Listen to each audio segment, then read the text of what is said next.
Okay. I hope my screen is visible. The presentation is visible. Yes, yes. Good afternoon, everyone. I'm Pallavi Bansal, and I'm the research lead for the ride-hailing sector in FemLab. Today, I will be talking about the most important element of the ride-hailing platforms, that is the algorithms, and analyze it from a feminist perspective. Now, a key feature of these ride-hailing platforms, such as Ola and Uber, is that an algorithm has replaced human dispatchers for matching drivers with the probable passengers.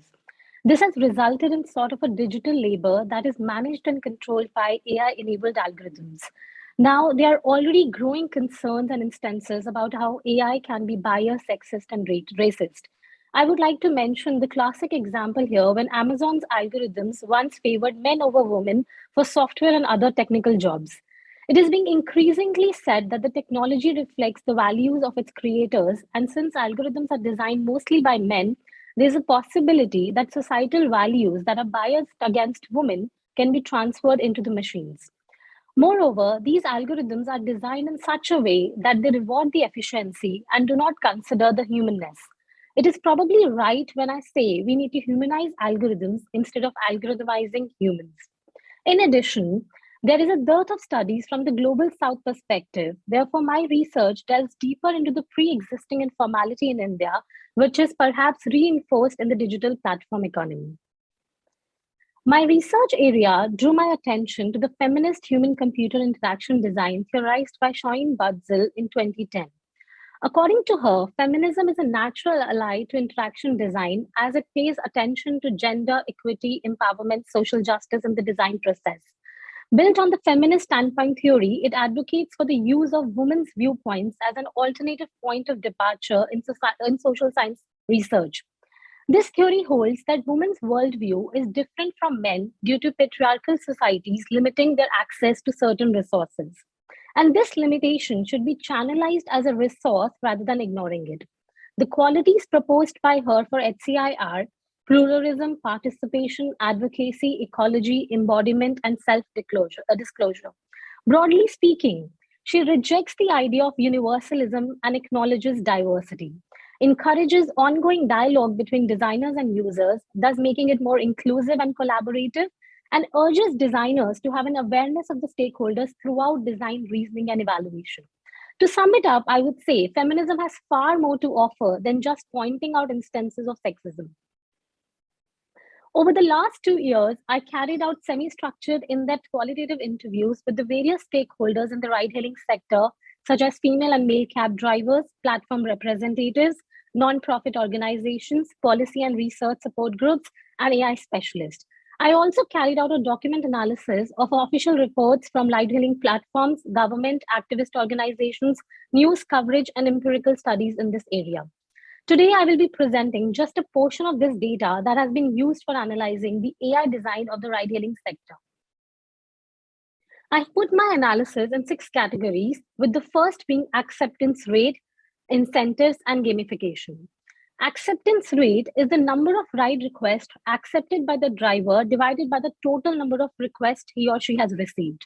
While both Ola and Uber have gone on record to state that declining a ride does not affect a driver, but a general impression of the cab drivers in this sector is that they cannot decline or cancel any ride as it can lower their assignment acceptance rate. Some of the drivers referred this as rating and expressed that the rating goes down whenever they decline a ride. Secondly, while the digital platforms claim flexibility, the incentives associated on completing a certain number of rides forces drivers to work for longer hours. One of the drivers said if he completes 20 rides in 24 hours, that means if he starts working from 4 p.m. to 4 a.m. the next day, he will only get rupees 150 as an incentive. This has resulted in sort of a gamification model that manipulates drivers to stay on the road for longer. A New York Times article says that these platforms have exploited some people's tendency to set earning goals. That is alerting them that they are so close to hitting a precious target when they try to log off, which encourages binge watching, just like Netflix encourages binge watching. In this case, Badzil suggests ongoing dialogue between designers and users to understand the work practices and designing technology that should not sabotage users.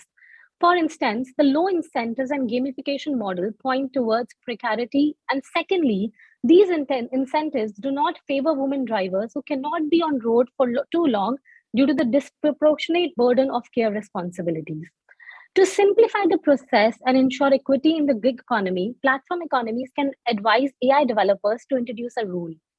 This would mean fixing the number of minimum rides a platform worker gets in a day, which can also help in ensuring a minimum wage to them and provide a certain level of income security.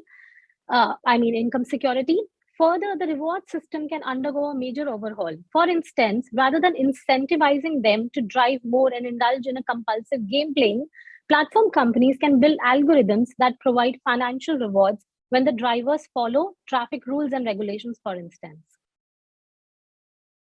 Moving on, the drivers are evaluated on the basis of ratings given by passengers, as Amulya has already explained us the rating business, and I'm taking forward from there. These ratings play an important role in getting them more business. Now, the drivers said that they receive a notification and call from customer care if any passenger gives them 1 star. And though the platform listens and acknowledges the driver's side of the story, their rating still goes down as the drivers notice that they started receiving comparatively fewer rides after this incident.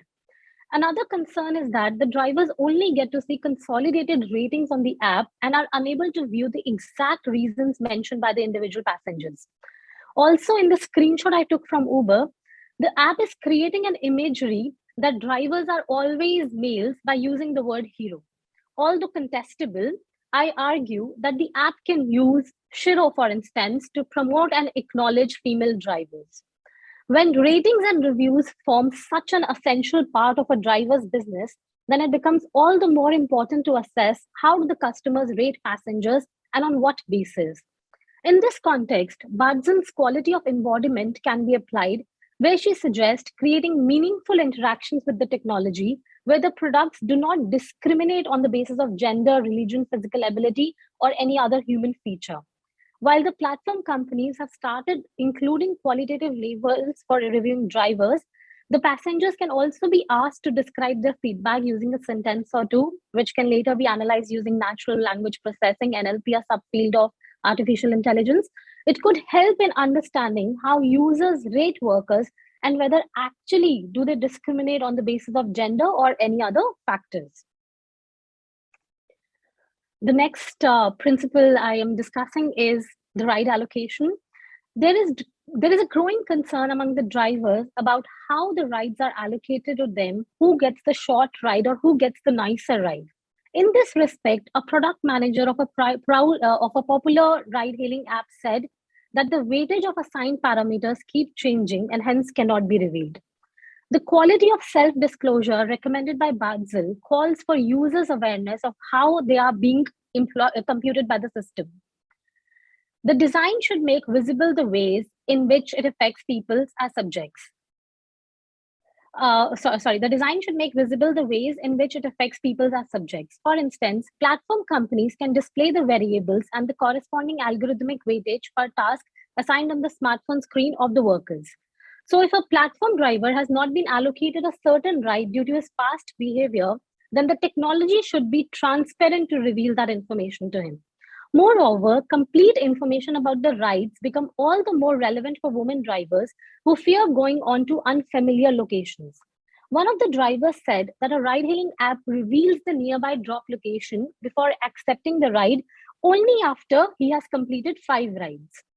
Secondly, it was also found that drivers cannot see the passengers' photographs at all. Even the names are revealed after accepting the ride, making transparency a one-sided process in the platform economy. Next is the constant tracking, surveillance, and monitoring we have been talking about. The need for constant tracking, surveillance, and monitoring is highlighted in this code. And though the frauds committed by the drivers are out in the public domain, it is seldom discussed how constant surveillance reduces productivity and amplifies frustration, resulting in clever ways to fight the system. The drivers are continuously tracked by ride-hailing apps, and if they fail to follow any of the instructions provided by these apps, they either get penalized or banned from the platform. This technology-mediated attention can intensify drivers' negativity, and can affect their mental health and psychological well-being. The quality of ecology calls for an awareness of design artifacts effects. The quality of ecology calls for an awareness of design's artifacts effects in their broadest context. It requires to attend to the ways design artifacts reflexively design us. Here, tracking and surveillance can be treated as design artifacts. In this context, bringing in more human contact and building trust can address the problem. Adding a human element to the way people are managed will help workers feel less like they are being treated as machines. For instance, some of the women drivers working with hybrid taxi models spoke fondly of their managers. They actually mentioned it to me that how their managers have been with them throughout every step. Now, talking about the data privacy and sharing, which we all, I think, are interested in, there's a dichotomy between how data is used by the platform companies and how data is shared or made available to the drivers. For instance, Uber's privacy note document mentions that Uber collects the location of the drivers when the Uber app is running in the foreground, that is, when the app is open and is on screen, or in the background, that means the app is open but not on screen of mobile devices. Now, one always has the option to go to the settings and disable location services, but this needs to be switched on every time a driver wants to go on a duty. This basically means the platform has access to driver's location almost all the time, even when he or she is off duty. However, in the mentioned quote, the driver reveals how platform companies apparently erase the driver's data whenever something troublesome happens. This one-sided power over user data is perpetuating harmful and aggressive practices. Here, advocacy entails serious reflection on how the technologies that one creates can bring about political emancipation and not simply perpetuate the status quo in a world that is not always just and fair. The drivers should have access to their data all the time, and moreover, they should be allowed to share any monetary benefit arising directly or indirectly out of data collection. The last principle I'm going to talk about over here is bathroom breaks and safety features. When asked if the algorithms can adjust the route for the drivers, especially for women, if they need to use the restroom, a platform executive said they always have the option not to accept the ride if there is a need to use the washroom. The customers cannot wait if the driver stops the car for restroom break, and at the same time, who will pay for the waiting time? To this, a woman driver responded that men do not need washrooms in India. However, women lose the business or the rides if they try to look for washrooms, especially safer and cleaner ones. Another concern raised by the cab drivers is that of lack of safety and quick response from the platform's end. They described how they received robotic responses from the customer support executives and no action was taken when they reported mishappenings. Once again, this demotivated female drivers from continuing on the platform as they did not want to risk their safety. Badzel recommends integrating quality of pluralism in the design that can take into account the marginal user. Here, an exclusive design would mean considering the viewpoint of marginalized women drivers and making provision for washroom and even lunch breaks. Further, besides the quick response from the platforms, the action taken by the platform should be communicated to the drivers, as this was seen as a major dissatisfaction among drivers, including male drivers. Lastly, I conclude by saying technologies like AI are shaped by our society's norms and cultures. If we continue to ignore the marginal user, we will reinforce and perhaps amplify precarity. A design overhaul is required that commits to equity, diversity, identity, empowerment, and social justice to improve lives. Thank you. Thank you, Professor Pallavi. I mean, very interesting insights. And I think we should work towards, not passing over our own biases to the AI. I would invite Professor Viral Naguri to further ask questions and, add his comments onto it. Hi, Pallavi. Hi, Professor Viral. Hi. Very interesting presentation, and really loved it. I mean, you presented completely different perspective on the platform strategy and this AI based bias. Just a few clarification question I would like to ask you. You mentioned that incentive model is not woman centric, and there was a very specific terms. But then over a period of time, platform has changed their strategy where even they allow you to work on a part-time basis, and then there are different algorithms, different norms for completing minimum rights. Or let's say take another example of platform of Swiggy or Zomato. So there even there are certain people who work only on the weekends to generate extra revenues and get associated with the platforms.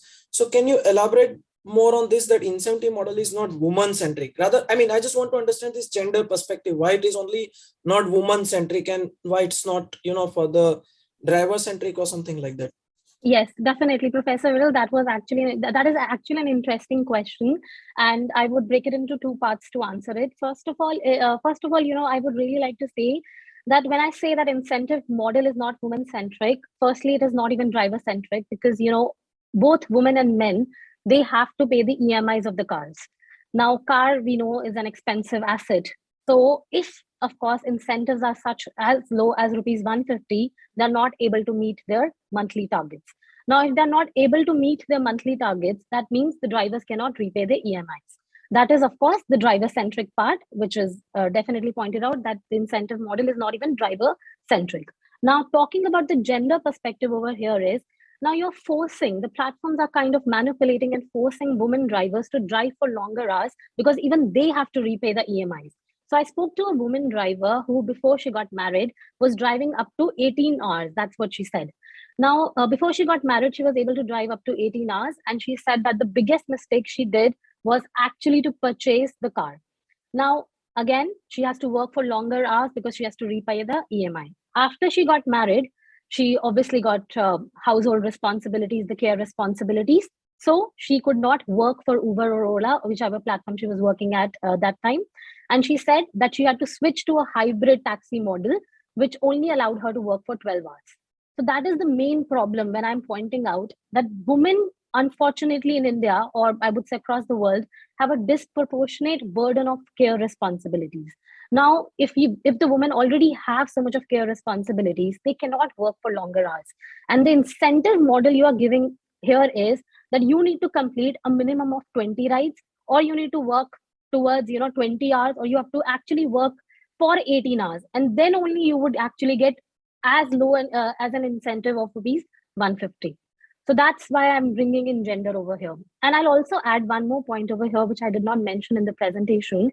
One of the director CEO I spoke from the from the hybrid model, he said it is physically draining for women to actually drive for that long. So that is also, I think, a problem.